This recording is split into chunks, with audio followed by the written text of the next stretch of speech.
Assalamualaikum warahmatullahi wabarakatuh. Jumpa lagi dan selamat datang kembali di channel Netra Kala.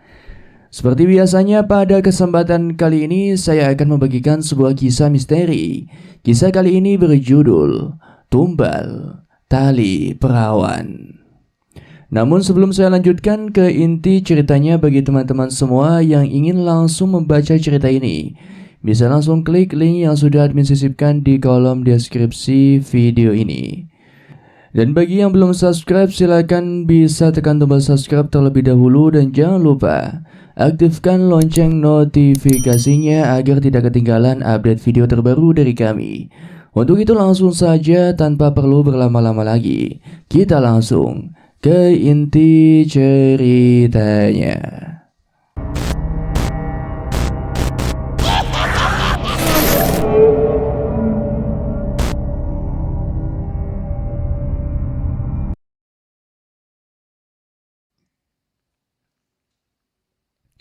Adit benar-benar gemetar dan ketakutan melihat sosok wanita yang ada di depannya. Adit terus menatap sosok itu tanpa berkedip, seolah takut kalau tiba-tiba saja wanita itu menghilang atau tertawa cekikikan, seperti halnya setan ningrum.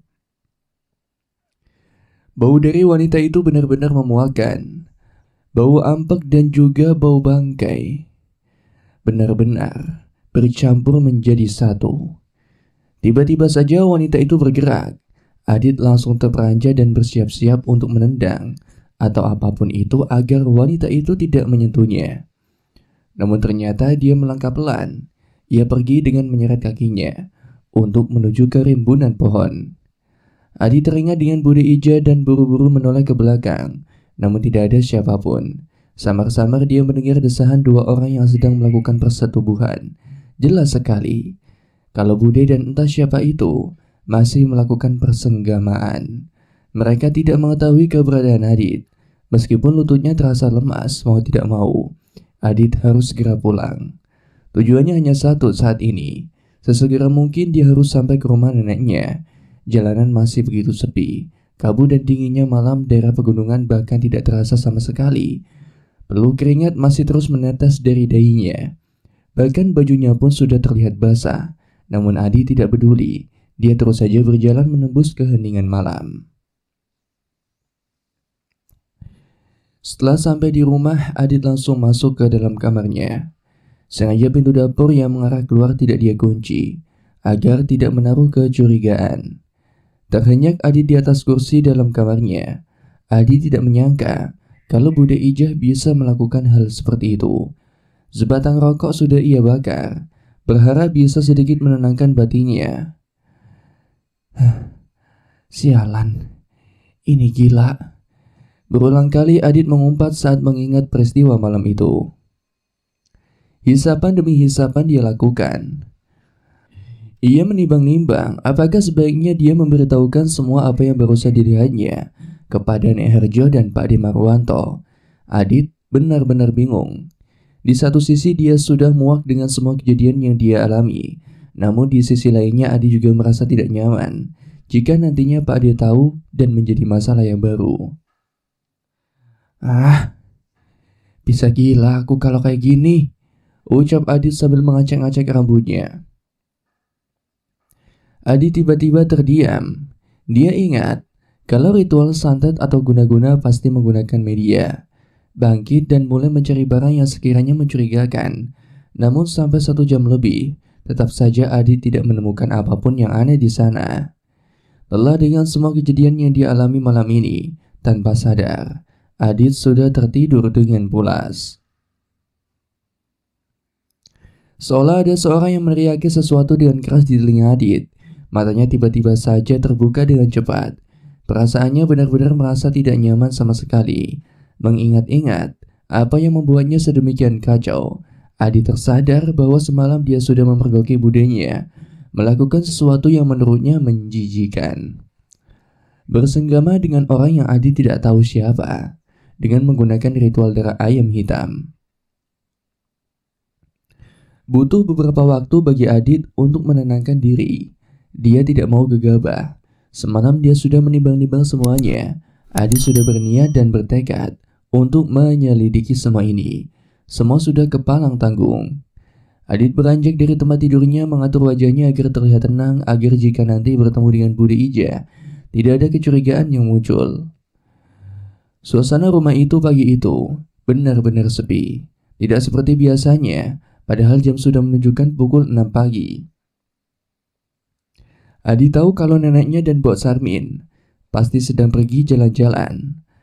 Mencoba berjalan ke arah belakang rumah, namun tetap saja tidak ia temui siapapun di sana. Aneh, biasanya Pak Di dan Budi sudah duduk di amben dapur jam segini, batin Adit. Karena penasaran, dia mencoba berjalan untuk menuju kamar Pak D-nya. Sepelan mungkin Adit berjalan. Saat sudah sampai di depan pintu, dia mencoba mendengarkan. Benar saja, ada suara dari dalam. Berarti Pak D dan Budenya masih ada dalam kamar. Merasa kelakuannya tidak sangat sopan, Adit kembali beranjak, berniat untuk menuju kamarnya dan melanjutkan untuk tidur. Namun saat dia menoleh ke arah cermin yang terpasang di dekat kamar Pak D-nya, Adit menyengrit. Pakaian yang ia kenakan benar-benar kotor. Indera penciumannya juga seketika membawa sesuatu yang tidak enak. Nyengir, Adit sendiri heran bagaimana dia bisa tahan dengan pakaian itu semalaman. Mengurungkan niat kembali ke kamarnya, Adit bergegas pergi ke kamar mandi untuk menaruh pakaian kotornya. Cukup lama Adit berada di kamar mandi. Dari tadi dia melihat ke arah ember cucian milik Pak D dan Budenya. Ada keinginan untuk mencari tahu, tapi di dalam batinnya juga ada rasa takut dengan apa yang akan dia temukan. Semoga semalam memang bukan Bude, ucap Adit yang langsung saja jongkok di depan ember cucian itu.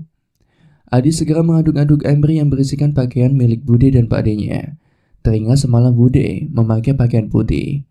Benar saja, ada semacam daster yang berwarna putih dengan bercak-bercak kotor yang Adit yakini itu adalah darah. Yakin jika kejadian semalam bukan hanya hayalan saja. Sial, ternyata Bude Ija sehina itu, ucap Adit yang langsung menaruh kembali pakaian itu ke dalam ember. Pagi itu Adit hanya tiduran di dalam kamar. Dia sudah berinteraksi dengan orang-orang yang ada di rumah Nek Harjo. Bahkan pada Budenya, ada rasa malas untuk berbicara dengan wanita itu. Namun karena takut dicurigai, Adit berusaha untuk tetap biasa saja. Nek, Adit mau jalan-jalan ya? Paling nyusulin Pak Ade ke ladang, ucap Adit saat mendapati Nek Harjo sedang duduk di ruang tengah. Wanita tua itu kelihatan tampak letih, bahkan matanya juga terlihat lebih sayu. Nek, nenek lagi gak sakit kan? Tanya Adit. Enggak, Dit. Nenek cuma ngerasa capek aja. Kalau kamu mau ke ladang, hati-hati ya. Jangan sampai kesorean pulangnya, ucap nenek. Nek, kalau gak enak badan istirahat, Nek. Ingat umur, Nek, kata Adit. Bukan malah setuju dengan perkataan Adit. Justru Nek Harjo malah ngomel-ngomel. Dia merasa badannya masih seperti wanita yang berumur 25 tahun. Terang saja Aditnya mendengar itu langsung tertawa, berniat untuk membelikan lingerie untuk neneknya kelak. Besok kalau Adit sudah sampai kota, Nek, Adit belikan pakaian mau, Nek? Tanya Adit. Kalau cuma pakaian nenek bisa beli sendiri, ucapnya sewot. Ini beda, Nek. Nanti Adit belikan lingerie buat nenek sesuai dengan umur nenek yang masih 25 tahun seperti Adit, ucap Adit menahan tawa. Kurang ajar memang, tapi Adit tidak benar-benar ingin membelikan neneknya lingerie. Bukannya senang, malah bisa seluruh keluarganya menangis karena mendapati Adit dibunuh oleh ayahnya yang super galak itu. Ya udah, Nek, Adit pergi dulu ya, Nek, ucap Adit sambil mencium punggung tangan Harjo. Sepanjang jalan Adit masih teringat candaan bersama Nek Harjo. Sejenak dia melupakan permasalahan yang sedang menimpanya. Adit terus berjalan. Beberapa kali dia bertemu warga, tapi kali ini tidak ada senyum ramah sama sekali. Tetapi Adit sudah tidak peduli dengan semua itu. Sebetulnya Adit tidak berniat untuk menuju ke ladang, tapi menuju tempat yang ia lalui semalam. Dia begitu penasaran dengan tempat di mana budenya melakukan persenggamaan dengan laki-laki asing itu. Menengok ke sekitar, Adi tidak mendapati siapapun. Menghela napas, dia berjalan masuk ke hutan. Sudah beberapa waktu dia berjalan mengikuti jalan setapak. Tidak ia temui apapun. Suasana terlihat tenang. Hanya terdengar suara burung dan hewan lainnya yang saling bersahutan. Adi tidak menyangka saat siang hari ternyata pemandangan yang dia dapatkan begitu elok. Setiap langkah yang ditemuinya hanya pohon-pohon yang menjulang tinggi. Benar, di sini kemarin aku jatuh, ucap Adi saat melihat tempatnya dia yakini, di mana dia bertemu dengan wanita misterius itu. Namun tubuhnya tiba-tiba saja tersentak. Adi terdiam dan mematung. Dia mendengar ada suara-suara yang berasal dari depannya. Jelas sekali itu adalah suara orang yang sedang berbincang satu sama lain. Mengendap-endap, Adi sedikit masuk ke dalam semak. Beruntungnya dia, semak-semak di sekitarnya cukup tinggi dan lebat. Tadi di rumah sempat berpikir untuk memakai pakaian hijau dan celana gelap, berjaga-jaga jika ada sesuatu yang membahayakan dirinya. Semua sudah terjadi, Mar. Kita harus segera melakukan sesuatu. Aku tidak mau menanggung itu semua. Atau lebih baik kita sudahi saja semua ini, ucap salah seorang laki-laki. Adit membulatkan matanya. Dia kenal dengan suara itu. Kepalang tanggung. Sudah sejauh ini, semua resiko sudah kita bicarakan jauh-jauh hari, ucap laki-laki satunya. Adit hanya dia memantau, tidak berani bergerak sesenti pun. Handphonenya pun segera ia matikan, takut jika tiba-tiba saja mengeluarkan suara. Yaudah, nanti kita pikirkan lagi. Jangan sampai ada orang yang tahu, ucap Ade Marwanto yang segera beranjak dari tempat itu. Sedangkan Amar masih celinguan, seolah sedang mencari sesuatu. Pikiran Ade semakin kacau. Ada apa ini? Semalam budenya, sekarang Pak Ade dan Amar. Batin Adit kebingungan. Setelah dirasa aman, Adit segera buru-buru pergi dan menuju ke arah ladang. Untung saja, di sana dia hanya mendapati warga yang sedang bekerja di ladang milik neneknya. Adit mengeluarkan handphone dan segera menghubungi Arif, berharap dia bisa datang ke sini secepatnya. Sudah beberapa kali Adit mencoba untuk menelpon Arif, namun tidak ada jawaban sama sekali. Pesan teksnya juga sudah dia kirimkan. 1 jam lebih Adit menunggu, tapi tidak ada tanda-tanda Arif membalas atau menelpon dirinya balik. Saat sudah ingin beranjak pulang, tiba-tiba handphone yang ada di dalam kantong bergetar. Buru-buru Adit membuka pesan teks Arif. Besok kita ketemu di ladang, pagi-pagi ya. Keesokan paginya, Adit sudah bersiap bertemu dengan Arif. Semua informasi yang dia punya sudah dia siapkan. Bahkan ia menuliskan di handphonenya agar tidak ada yang terlewatkan. Mau kemana kamu pagi-pagi? Tumben, ucap Nek Harjo saat mendapati Adit sudah berdiri di teras rumah. Olahraga, Nek. Sudah lama Adit gak jogging. Lihat aja perut Adit, sudah mirip tuh dengan Pak Marwan, ucap Adit sambil mencubit-cubit perutnya. Krempeng gitu kok. Dibilang mirip Pak Demo, gak sehat kamu Didit, ucap nenek. Apanya yang mirip, Bu? Tanya Pak D yang tiba-tiba saja sudah ada di belakang mereka. Itu Adit. Tumben mau lari pagi. Katanya sekarang perutnya sudah mirip punyamu, ucap nenek. Adit hanya nyengir melihat Pak D yang mulai membelah perutnya. Adit jogging dulu ya, ucap Adit yang langsung menyalimi nenek dan Pak D-nya. Tidak mau berlama-lama dengan obrolan yang tidak jelas. Sampainya di ladang, kabut masih terlihat cukup pekat. Beberapa warga sudah terlihat sudah beraktivitas. Celinguan Adit mencari sosok Arif. Benar saja, laki-laki itu sudah duduk santai di gubuk dengan sebatang rokok di tangannya. Rif, sapa Adit. Sudah, langsung saja. Kita tidak punya banyak waktu. Semalaman tiba-tiba saja aku mendapat firasat yang kurang baik, ucap Arif. Mendengar itu langsung saja Adit menceritakan semua kejadian yang ia alami. Bahkan soal budenya yang juga dia ceritakan. Tidak peduli dengan aib keluarga, atau jika memang ini semua adalah perbuatan wanita itu, Adit justru berharap dia segera ditangkap dan masalah ini kemudian selesai. Arif mendengarkan dengan tekun. Sesekali nampak dia mengerutkan alisnya. "Kita ke tempat Pak Dirman sekarang, mumpung masih pagi," ujar Arif. Bergegas mereka berdua pergi ke arah desa. Beruntung kabut masih tebal, sempat mereka tidak menemukan rumah yang Nek Harjo ceritakan.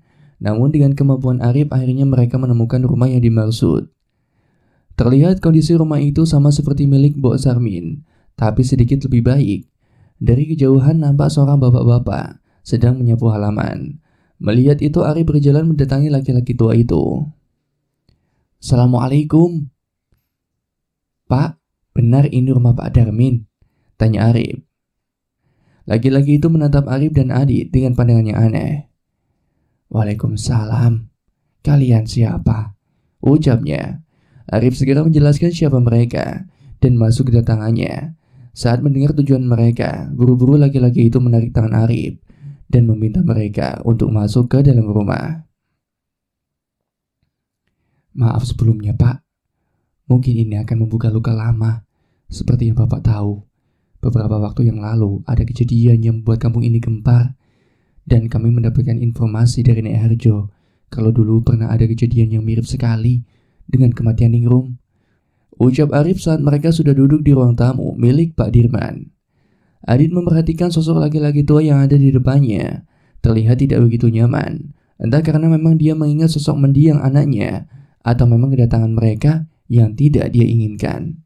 Sejenak Pak Dirman tidak menjawab Arif. Dia sibuk membuat rokok tembakau. "Kejadian itu sudah lama sekali terjadi. Namun aku masih ingat setiap detail peristiwa yang membuat hidupku menjadi berantakan," kata Pak Dirman. Desa Renggono, tahun 2000. "Duk, bangun Duk, sudah pagi loh. Kok masih di dalam kamar?" ucap Dirman mencoba mengetok-ngetok pintu kamar anaknya. Sudah 2 kali dia mencoba membangunkan anak perempuan satu-satunya itu. Tidak biasanya dia seperti ini. "Duk, bangun Duk, sudah siang ini. Si mbokmu sudah menunggu di pasar loh." Sekali lagi, Pak Dirman mencoba untuk membangunkan anaknya, tapi tetap saja tidak ada sahutan. Ada perasaan khawatir yang muncul. Pak Dirman mencoba membuka pintu kamar Asih, namun pintu itu terkunci. Merasa ada yang janggal karena selama ini tidak pernah sekalipun anak perempuannya itu mengunci pintu. Pak Dirman segera mencoba untuk mendobrak pintu kamar anak perempuannya. Suara keras yang ditimbulkan oleh benturan kaki pada daun pintu juga tidak membuat Asih menjawab sahutan bapaknya. Semakin khawatirlah Dirman, takut terjadi sesuatu dengan anak semata wayangnya. Dengan buru-buru dia berlari mencari bantuan. Dipanggilnya tetangga dekat rumahnya untuk membantunya mendobrak pintu. Perlu beberapa waktu sampai pintu kamar Asih itu terbuka. Betapa terkejutnya Dirman, dia menjerit sejadi-jadinya. Asih sudah bersimbah darah di atas kasur. Posisinya tertidur, namun kakinya mengangkang bagi orang yang sedang melahirkan. Tak sampai di situ, warga yang melihat langsung heboh seketika karena mendapati ada janin di antara kedua kaki Asih. Tidak ada yang berani mendekati Asih.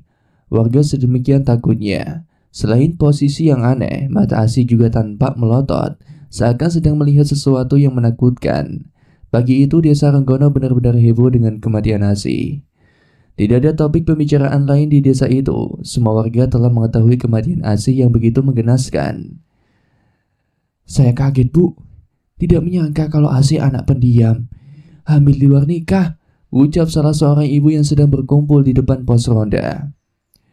"Ya namanya juga manusia, Bu. Pasti juga ada khilafnya. Sebetulnya bukan masalah dia sudah hamil atau belum, tapi kondisi jasadnya benar-benar mengerikan."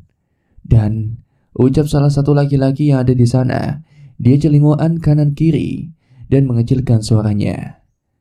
"Saya dapat kabar, Bu, kalau ari-ari si jabang bayi itu hilang."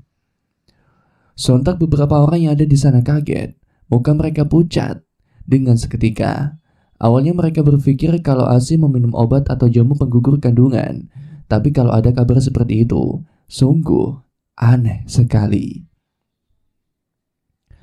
Malamnya digelar pengajian di rumah Pak Dirman. Cukup banyak warga yang hadir. Sejatinya memang sebuah niat yang baik itu harus dibarengi dengan tindakan yang baik pula. Namun ada sedikit yang berbeda.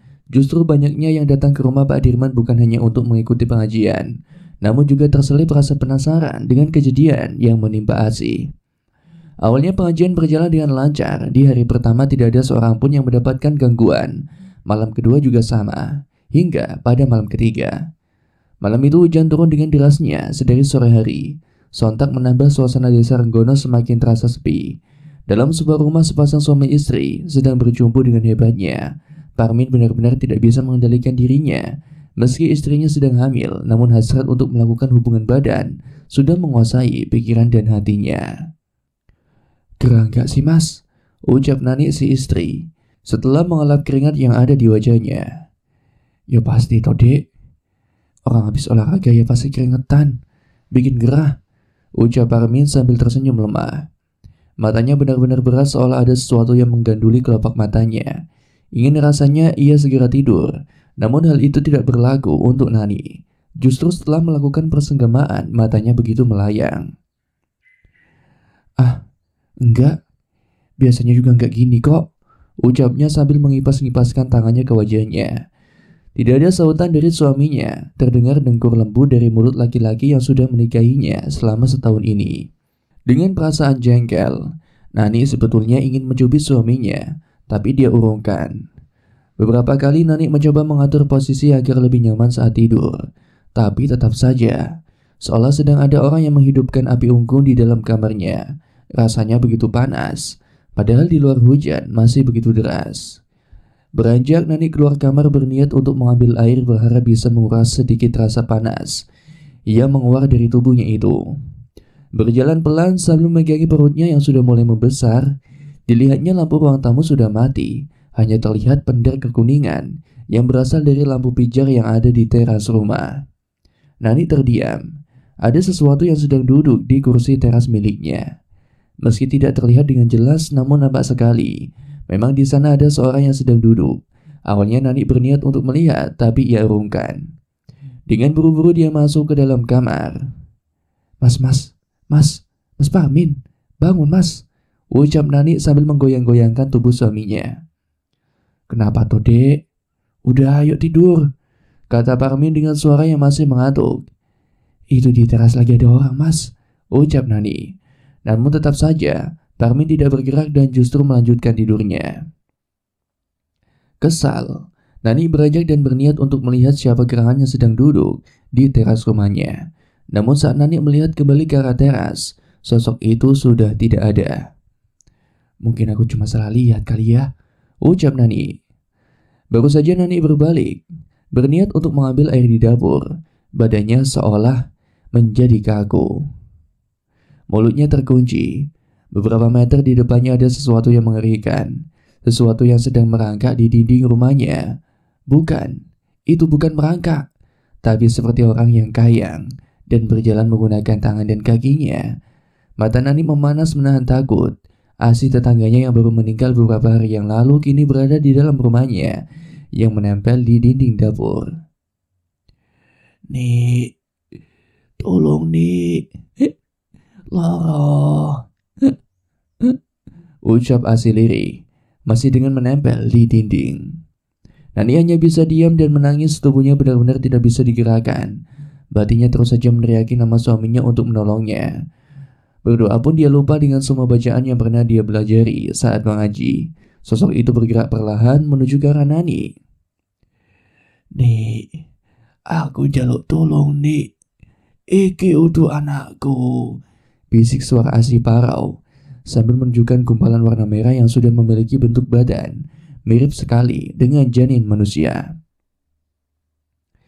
Tersentak, Nani langsung teriak dan jatuh terpuruk di lantai. Paginya dia bangun. Nampak Parmin dan kedua orang tuanya berada di dekatnya. Mengetahui itu suaminya, Nani langsung memeluknya erat-erat. Setelah semua tenang, Nani menceritakan kejadian semalam. Semua orang yang ada di rumah Parjo kaget. Merasa bahwa bayi yang ada di dalam kandungan Nani menjadi incaran. Maka mereka bergegas untuk memberitahukan hal ini pada Pak Dirman. Namun tetap saja, Pak Dirman tidak percaya dengan semua cerita itu. Bahkan beberapa hari kemudian sudah banyak warga yang mengalami kejadian serupa, dan anehnya hanya laki-laki bujang dan ibu hamil yang dihantui oleh sosok-sosok Asih.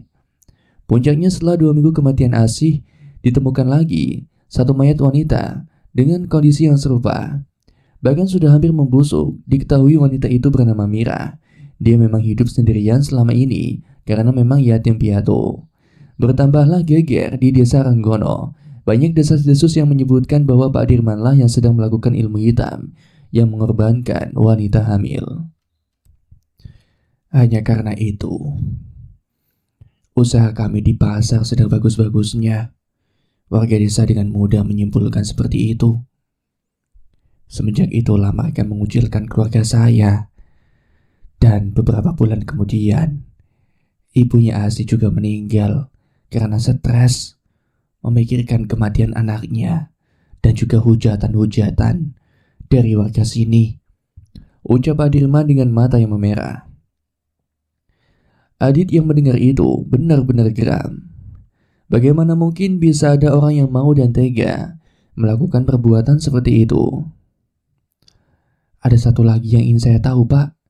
Nenek saya bercerita kalau ada laki-laki yang melihat seorang wanita memakan ari-ari bayi.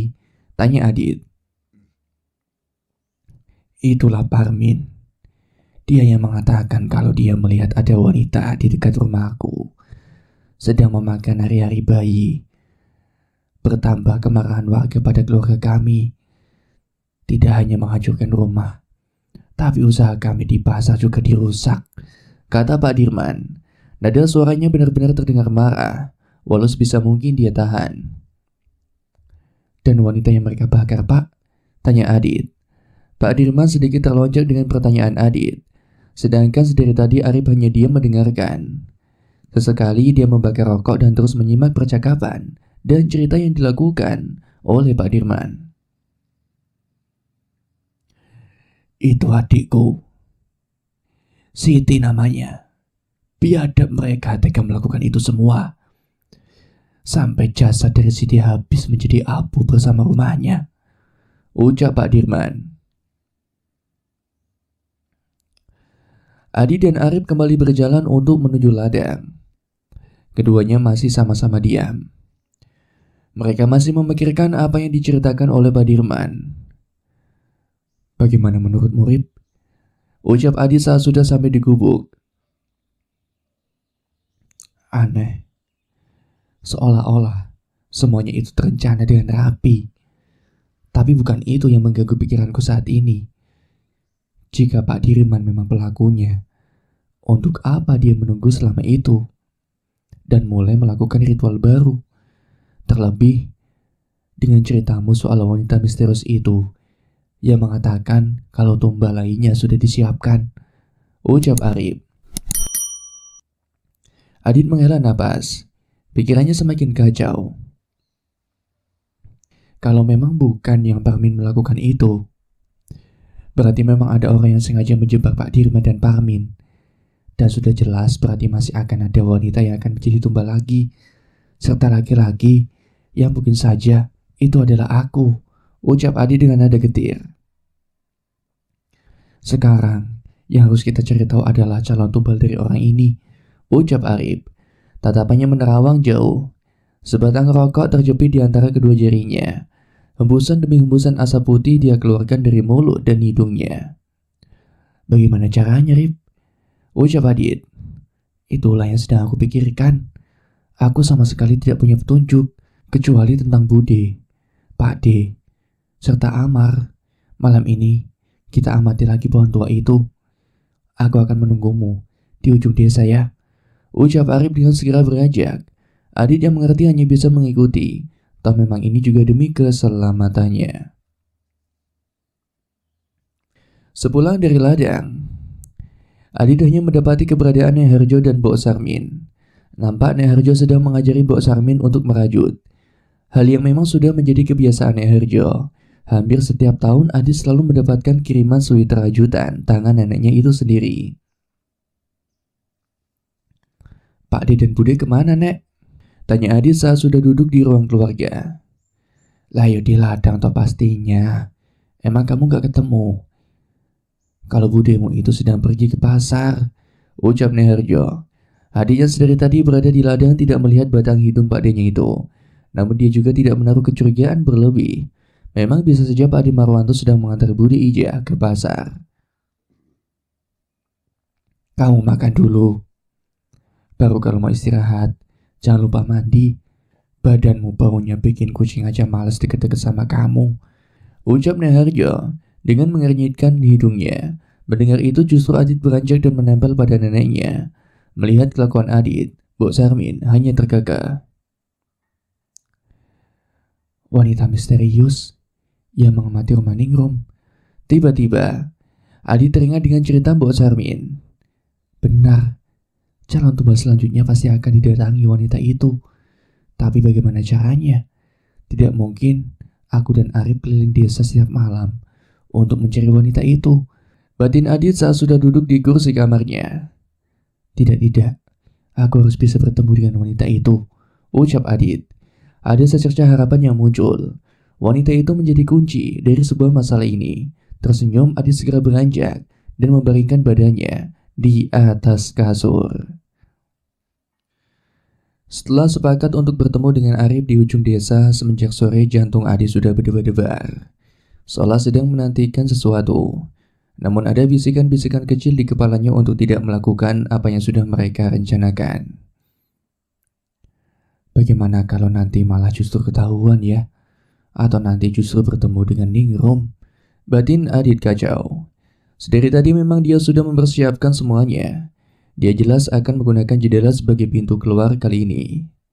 Semua sudah Adit persiapkan, bahkan mencoba untuk mengatur agar guling yang ia taruh di atas selimut seolah-olah terlihat seperti dirinya yang sedang tertidur.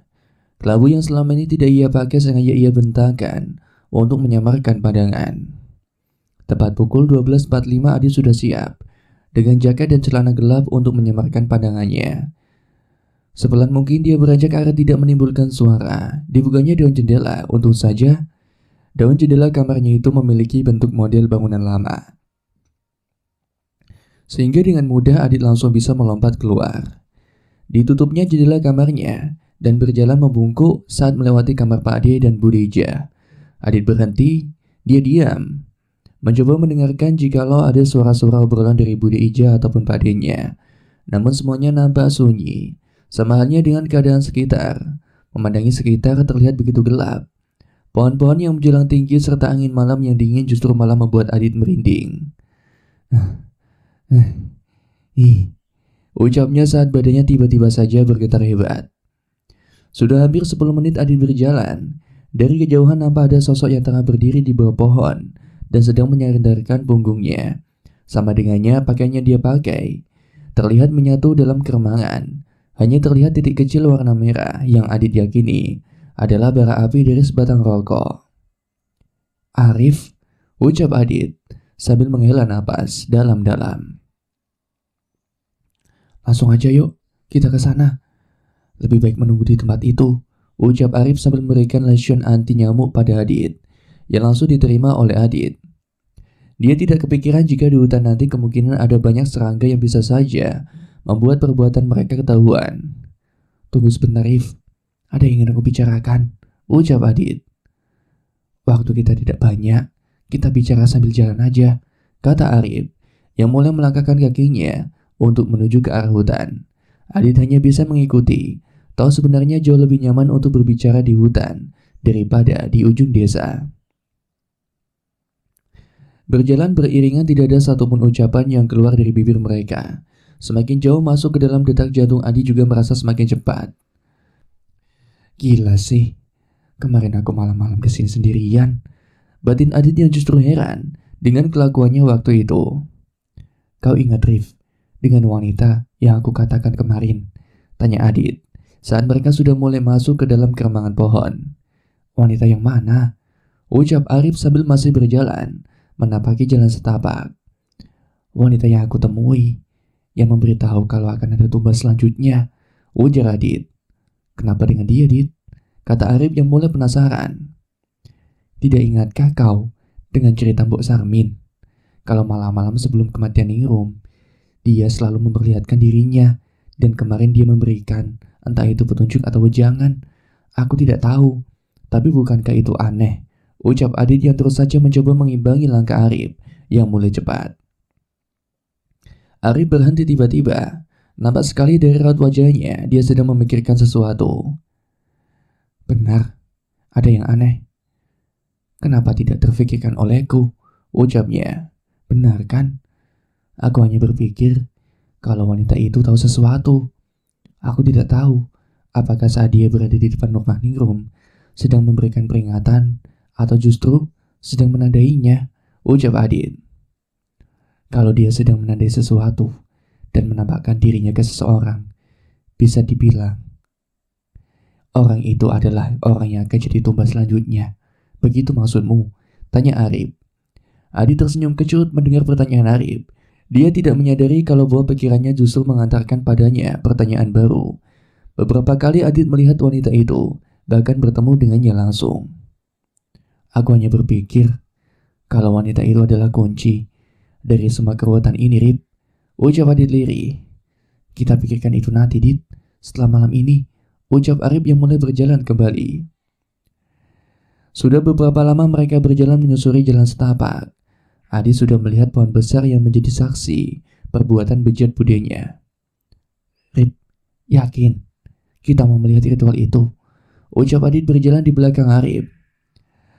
Arif langsung berhenti tiba-tiba, sontak membuat Adit yang berjalan di belakangnya harus menghindar dengan melompat ke samping. Is, kalau nggak bilang dong, ucap Adit sewot. Arif hanya terkekeh. Kalau memang ritual yang mereka lakukan itu seperti apa yang kamu ucapkan, lebih baik kita di dekat sini aja, Dit. Aku juga tidak mau menodai mataku dengan melihat adegan yang diperankan budimu itu, ucap Arif dengan tampang yang sedikit aneh, seolah sedang melihat ada sesuatu yang tertinggal di pinggiran kloset. Aku bilang juga apa, Arif? Ucap Adit yang langsung saja mengedarkan pandangannya ke seliling. Namun berbeda dengan Arif, langsung saja dia menyibak semak-semak. Arif terus saja berjalan menuju ke dalam keremangan pepohonan. Adit tidak langsung mengikutinya, ada perasaan untuk menunggu. Sekali lagi dia mengedarkan pandangannya, beberapa kali menatap ke arah jalan yang barusan dia lalui. Takut-takut kalau ada orang yang sedang berjalan ke arah mereka. Namun saat dia melihat ke arah pohon, tiba-tiba saja ada sekelebat kain putih yang lewat beberapa meter di depannya. Bulu-bulu halus yang ada di tubuh Adit langsung meremang hebat. Tanpa pikir panjang, Adit langsung melompat dan berlari untuk menuju ke arah Arif yang sudah beberapa meter jauh di depannya. Ngapain lari-lari sih? Ucap Arif keheranan. Ada kain terbang, Rif. Udah, mending pulang aja. Ucap Adit ketakutan. Napasnya masih memburu. Jantungnya berdetak begitu cepat. Bahkan keringat mulai membanjiri tubuhnya. Sudah tenang. Tadi aku juga ngelihat mereka. Lihat aja di belakangmu. Ada pocong dengan kain lusuh. Mukanya banyak sekali koreng dan mengeluarkan belatung. Belum lagi baunya. Coba aja kalau nggak percaya. Ucap Arif dengan muka polos. Bangsat kau, Rif. Ucap Adit yang langsung saja menempelkan badannya dekat-dekat dengan Arif. Melihat itu justru Arif hanya terkekeh. Memang benar dari masuk ke dalam hutan dia sudah melihat penunggu yang ada di sini. Seketika Arif menyenggol Adit dan memberikan gestur tangan di atas bibirnya, jelas memintanya untuk diam. Adit yang masih ketakutan tidak bisa berkonsentrasi, sehingga tidak menyadari kalau ada suara yang mendekat ke arah mereka. Setelah Adit diam dan mendengarkan, benar, memang terdengar sayup-sayup suara langkah kaki dan obrolan lirih. Lambat laun suara langkah kaki itu semakin terlihat jelas. Adit benar-benar berharap itu bukan budenya. Semoga itu adalah orang lain. Tapi memang semesta sedang tidak mendukungnya. Begitu sialnya dia malam ini. Jantungnya merasa terhenti berdetak.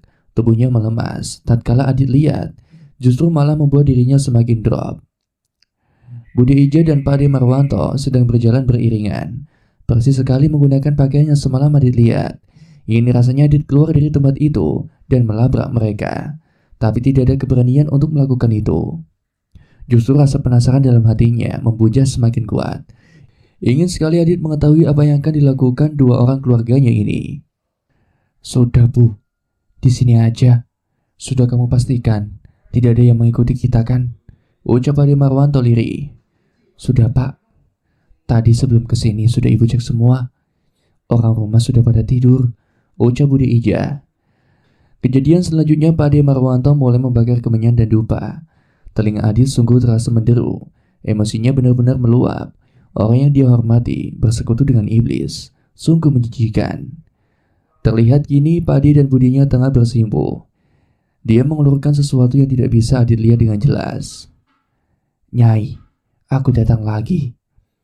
Kupersembahkan darah ayam hitam ini untukmu, ucap Ade Marwanto dan meminum sesuatu dari sebuah wadah yang ia pegangi.